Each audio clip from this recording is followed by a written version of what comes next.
Hello, my name is Melissa Pettey, and I am the College and Career Readiness Coordinator for Spokane Public Schools.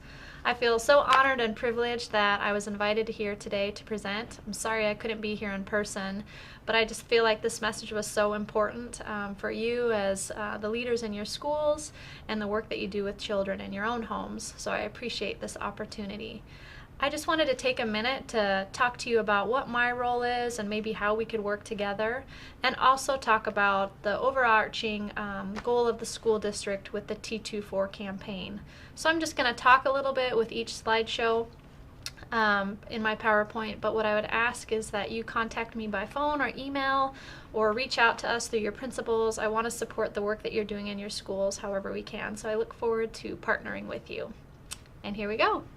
Throughout the slideshow, I've put pictures from our elementary schools and some of our middle schools of ideas of college aspirations. So I just think it's fun for us to include that so you can see what other schools in our district are doing. So this picture right here is a picture of 4th and 5th graders. I think they're from Ridgeview Elementary. They took a tour out at Eastern and they got to rush the red field and take a picture. So that's really fun. That really creates some college aspirations. But let's talk about T24. So hopefully you've seen these posters up in your buildings. We really want to partner as a community to rally behind this. So let me just tell you what that means. So the whole point around T24 is that Spokane Schools is making a really bold statement to say that high school graduation can no longer be the finish line for our students. I'm going to show you some data of why that's important, but just know that our messaging to our families, to you and our students, is that we want all students to complete some sort of post-secondary training, whether it's technical, that's the T, 2, the 2-year, and 4 is the 4-year. We want our students to start kindergarten knowing that their finish line is completing that post-secondary training. So technical includes military, apprenticeship programs, work certification programs. The 2 is obviously the 2-year college, and 4 is the 4-year college. So I would encourage you to look at the posters and read those more in depth, but know that we want to prepare all students, every single one, for that finish line. Here's a little bit of data of why it's imperative. I tried to keep this short because I didn't want to bore you to death with data, but it is important for us to just see this realization. So here's this first slide, shows 100 middle school students. Of those students, 93 report that they want to go to college. Of those 93, 70 graduate from high school, 44 enroll in college, and then 26 earn a college degree. So this is a national statistic. This isn't a Spokane statistic. This is a United States statistics. But we can see is that in middle school, our kids are aspiring to that post-secondary training. They're aspiring to that T24. But something is happening somewhere between then and earning their college degree, and they're not finishing. We've got to fix that. This next slide has a lot on it, so let me just summarize it for you. Excuse me, the green line shows those with a bachelor's degree. The red line shows those with an associate's degree or some sort of college. And then the blue line are those who just completed a high school diploma. And the whole point of this slide is to show the employment change between the recession and the recovery. And the second half of that slide shows the recovery. And you can see those with a bachelor's degree gained 2 million jobs in the recovery. Those with an associate's degree gained 1.6 million jobs, and those with a high school diploma or less lost 230,000 jobs by 2012. So we know that having some sort of post-secondary degree is some sort of job security. There's a mismatch between our workers' skills and the levels of requirements for the job. Here's a quote from the Future of the U.S. Workforce. By 2018, the United States will have 46.8 million job openings. 30 million of these jobs will require some sort of post-secondary education, and therefore there will be a shortfall of 3 million individuals with appropriate levels.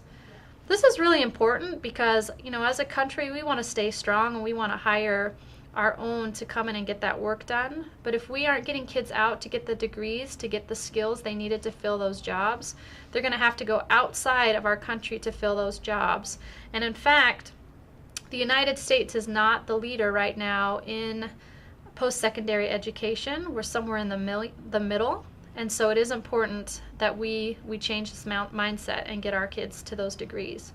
Washington, it's kind of crazy. Washington is actually one of the states that has more jobs than others requiring a post-secondary degree.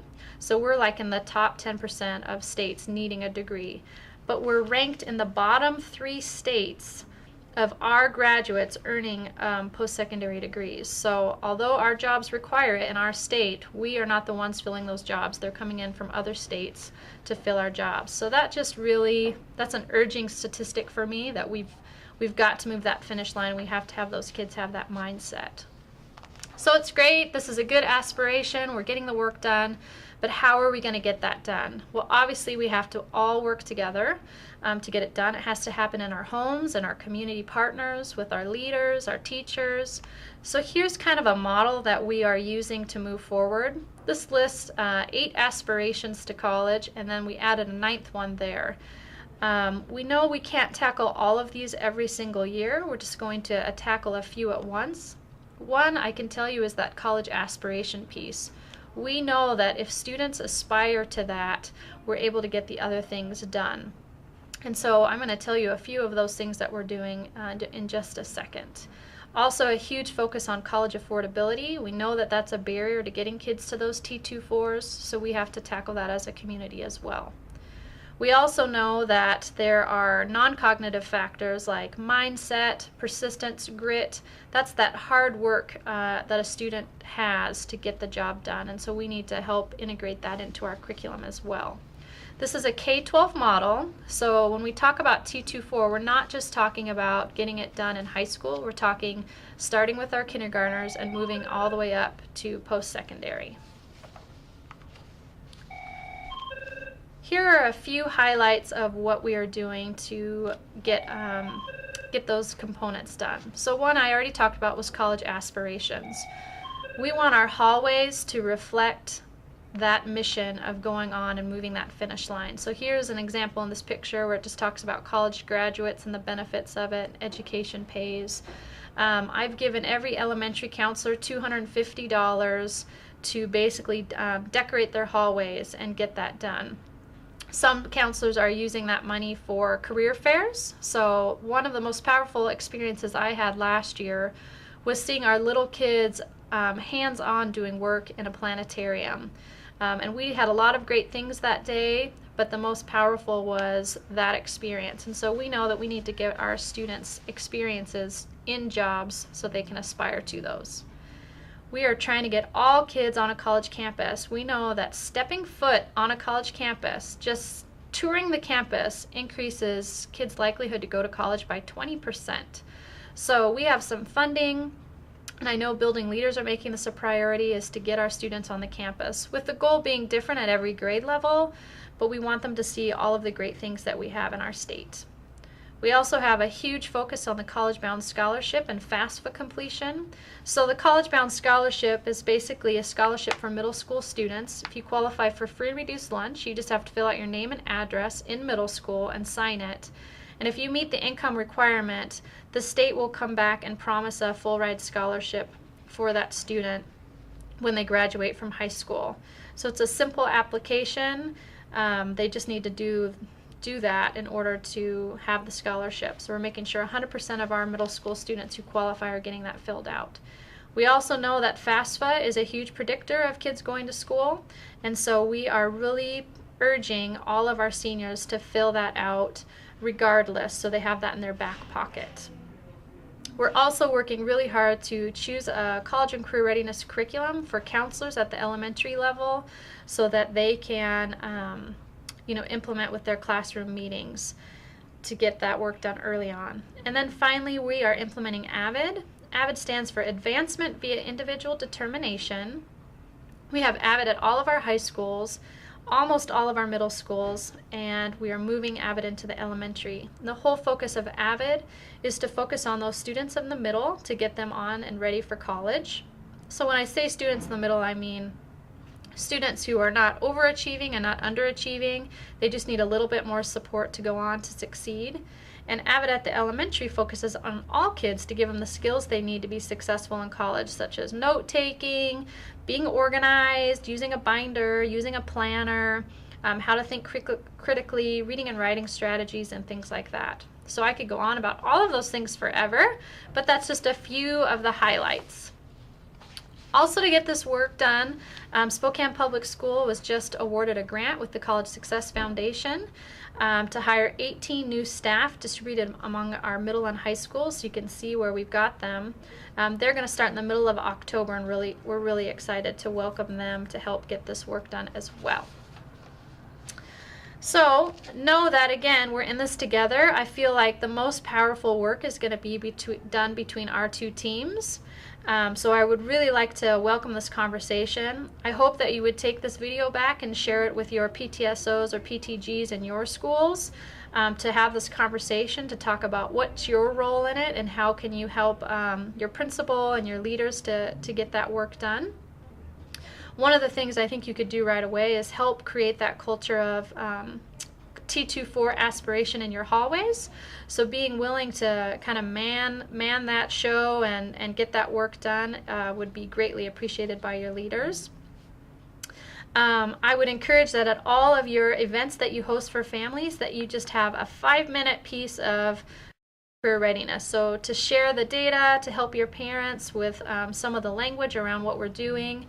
I can help guide those 5 minutes and give you ideas, but I think that would be really powerful.